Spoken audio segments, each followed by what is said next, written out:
to is that these women, and I'm seeing it, that it's been since the beginning of time this has happened, right? So it's nothing new. It's not like women just now started getting with some men so that they could afford to live.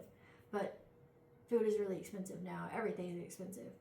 And the jobs aren't paying that much. And so you got a mom that is got, one or two kids, and rent is going to be at least $1,000 a month, right? In a 2 or 3 bedroom house. I mean, for a decent house, it's going to be that. And then you have bills, and so if she's only making $13 an hour, and then you got to try to get a car, and then you got to get clothes for the kids, pay for their school activities, all this stuff. You got to get some assistance from the state, but it's not near enough. Right. And so it's so hard for these women will find a man, not for love, not for anything other than she needs him to help, someone to help pay the bills. And so, okay, cool. Now that's his income too, because men make more than women for the most part. And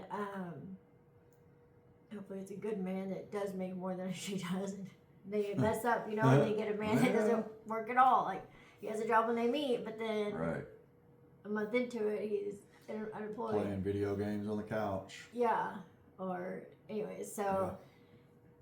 But so I was talking to Brenda, and we were like, why doesn't somebody just get a house, right? So it's like sober living, but it's like mom living. And these moms with 1 or 2 kids can, 2 or 3 of them, how big the house is, they all get together, right? And they're living But in a house. don't each kid have to have their own bedroom? See, and that's where I'm kind of stuck. I think it depends on how old the kid is. So, like newborns or whatever, maybe like newborn to 2, I'm not sure the rules. But if they were if all the kids were like girls or all the kids were like boys, then they could share a room. They could share a room, yeah. They could share a room and have like the bunk beds, or they have I saw this cool triple bunk bed, right? Where it's like 1 on top and then 2 on the bottom that are right next to each other. And it just depends on the situation, I guess. Right. But that would be an investment. I don't think anybody would make any money off of it, really, unless they owned the house.